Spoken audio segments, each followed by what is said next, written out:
जब दिल्ली में आप ठहर के इन छिचोरे हरकतें करेंगे, वही 15 मिनट वाला भाषण देंगे, तो आप इस बात को याद रखिएगा, इसका असर तमाम दिल्ली के हमारे हिंदू भाइयां जो भारतीय जनता पार्टी को नहीं जिताना चाहते, उनके लिए भारतीय जनता पार्टी को जिताने का एक साफ रास्ता बनेगा।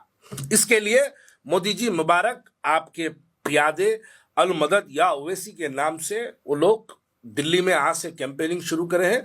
जब उत्तर प्रदेश में मुलायम सिंह और अखिलेश यादव की जब सरकार हुआ करती थी, असदुद्दीन ओवैसी साहब बार बार कई बार इस बात को जिक्र किया था कि उत्तर प्रदेश में मेरे 71 रैलीज प्रोग्राम्स उत्तर प्रदेश के अंदर मेरे कैंसिल किए जा रहे हैं। लेकिन मैं इस बात को वाजे कर दूं, जब से उत्तर प्रदेश में योगी आदित्यनाथ की हुकूमत आई है, तब से लेकर आज तक असदुद्दीन ओवैसी साहब का एक भी प्रोग्राम कैंसिल नहीं किया गया, बल्कि असदुद्दीन ओवैसी साहब को हेलीकॉप्टर्स का परमिशन दिया गया, उनके लिए जेड सिक्योरिटी उत्तर प्रदेश के अंदर प्रोवाइड की गई। जब असदुद्दीन ओवैसी साहब का कैनवे उत्तर प्रदेश में जाता है, तो असदुद्दीन ओवैसी साहब के रास्ते के लिए ट्रैफिक को ब्लॉक कर दिया जाता है। क्यों? उत्तर प्रदेश में मुलायम सिंह क्यों रोकना चाहता था, और उत्तर प्रदेश के अंदर, उसी उत्तर प्रदेश के अंदर योगी आदित्यनाथ इनको वेलकम क्यों करना चाहता? एक लड़का लड़की के नाम से आईडी बनाता है, आके मुझे माँ बहन की गालियां देता है, तो आप क्या चाहते हैं कि मैं उसको माँ बहन की गालियां दूं? दे सकता हूं, मैं भी हैदराबाद पुराने शहर याकुतपुरे का हूं, गालियां इतने दूंगा कान में से खून निकलना। साहब का एक अजीब रिकॉर्ड है।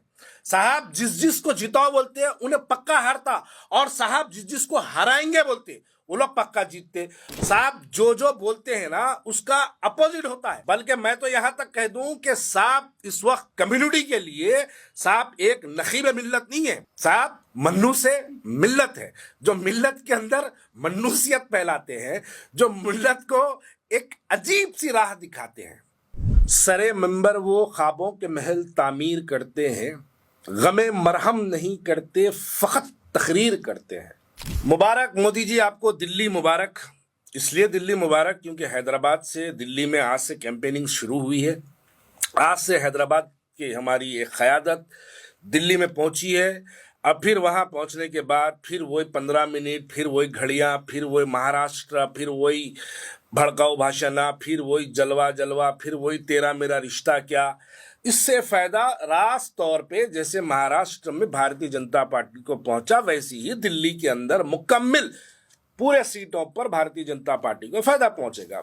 थोड़े अनपढ़ जाहिल गंवार, जिनको मैं मुरीद के नाम से पुकारता हूं, वो मुरीदा आके बोलेंगे नहीं नहीं भाई साहब तो 4 6 7 सीटें लड़ लेना। वो 4 6 7 से क्या पूरी दिल्ली में क्या होगा बोल के पूछेंगे। आजकल सोशल मीडिया का जमाना है। मैं एक कमरे में बैठ के एक वीडियो बना रहा हूं जो जहां की दुनिया के कोने तक पहुंच सकती है सोशल मीडिया के जरिए।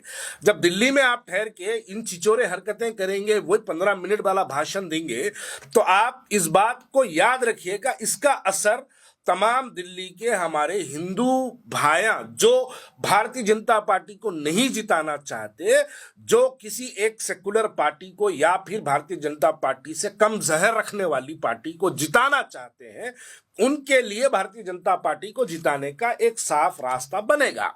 इसके लिए मोदी जी मुबारक, आपके प्यादे अल मदद या ओवैसी के नाम से वो लोग दिल्ली में आज से कैंपेनिंग शुरू करे हैं, उसके लिए आपको मुबारक।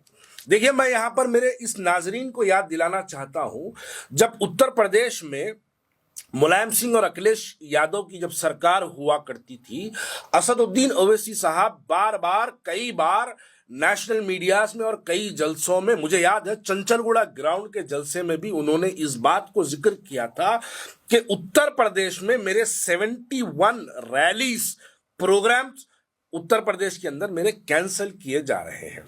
लेकिन मैं इस बात को वाजे कर दूं, जब से उत्तर प्रदेश में योगी आदित्यनाथ की हुकूमत आई है, छोटे फैंटा की जब से हुकूमत आई है, तब से लेकर आज तक असदुद्दीन ओवैसी साहब का एक भी प्रोग्राम कैंसिल नहीं किया गया, बल्कि असदुद्दीन ओवैसी साहब को हेलीकॉप्टर्स का परमिशन दिया गया, उनके लिए जेड सिक्योरिटी उत्तर प्रदेश के अंदर प्रोवाइड की गई।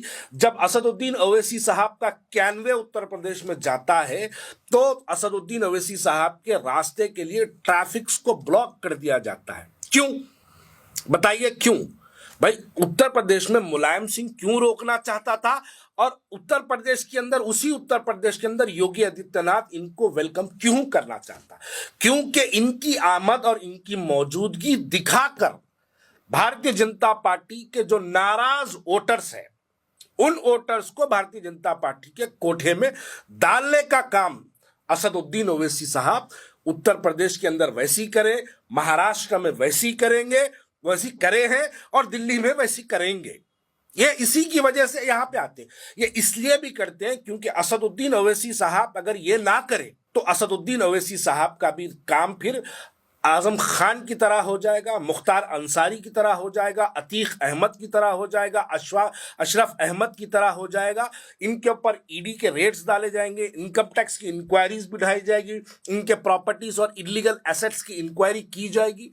ये ना होने के लिए, ये ना करने के लिए असदुद्दीन ओवैसी साहब भारतीय जनता पार्टी को पूरे हिंदुस्तान में फिर फिर के जिताने का काम करते हैं। लेकिन ये बात जो सियासी शऊर रखने वाले लोग हैं, वो लोग ये बात को समझते हैं। अब आप देखिए, दिल्ली का इलेक्शन की कैंपेनिंग आज से शुरू करे हैं वो, तो इसके नतीजे क्या क्या निकलेंगे अब आप देखिए। मैं इससे पहले भी एक वीडियो में बोला, पिछली बार भी बोला, आप सबको ही हर किसी के बारे में वीडियोस बनाते हैं, तमाम जमात के पेड़ मुरीद हर किसी के बारे में वीडियो बनाते हैं। मैं बार बार बोला, राजा सिंह के बारे में बोल के दिखाओ। आपके हैदराबाद पार्लियामेंट्री कॉन्स्टिट्यूंसी में आने वाला एमएलए जिसका एमपी असदुद्दीन ओवैसी है, जो एमएलए दारुसलाम कॉन्स्टिट्यूंसी से कामयाब होता है, दारुसलाम एमआईएम का जो हेडक्वार्टर है, वो हेडक्वार्टर के अंदर कामयाब होने वाला बीजेपी का, भारतीय जनता पार्टी का एमएलए है। आप उसको नहीं रुका सकते। आप दिल्ली में जाके आप बीजेपी को रुकाने का दावा करते, आप महाराष्ट्र में जाके बीजेपी को जिताने का, बीजेपी को रुकाने का दावा करते, आप उत्तर प्रदेश में जाके बीजेपी को रुकाने का दावा करते, लेकिन आप यहां पर नहीं, उसके खिलाफ कैंडिडेट नहीं डालते। छोड़ो, कैंडिडेट्स के बारे में बहुत बार बोला, अरे अब क्या हुआ? कहां गई मर्दानगी आप लोगों की? उन्हें हुजूर अकरम सल्लल्लाहु अलैहि वसल्लम की शान में गुस्ताखी की बार बार कोशिशें करता है।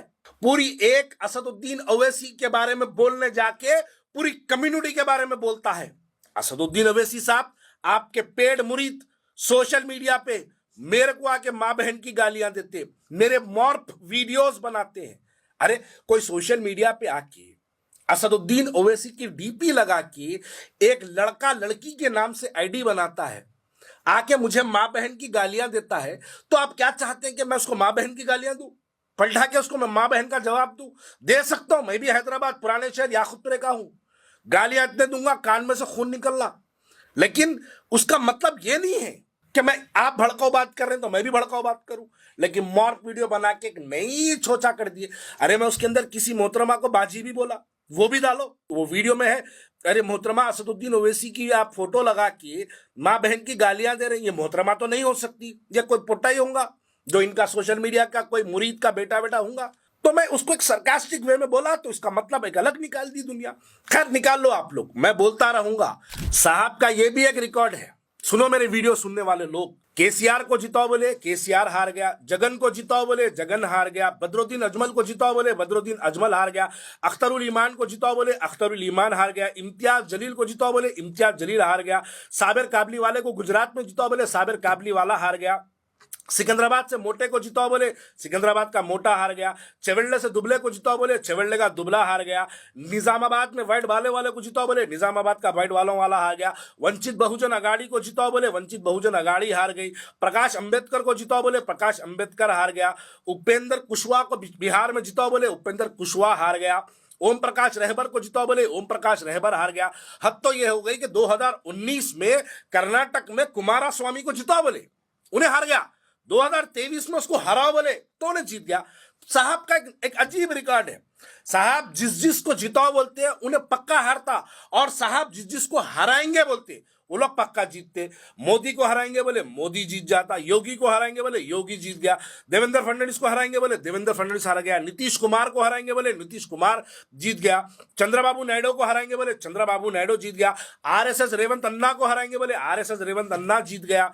और खास बात यह है साहब की कि पार्लियामेंट में साहब बोले तुम बाबरी मस्जिद क्यों से है वहां पर बाबरी मस्जिद का राम मंदिर बना के दिखाओ, बोले राम मंदिर बन गई। साहब बोले तुम यूएपीए कानून लगा के दिखाओ, बोले यूएपीए कानून लग गया।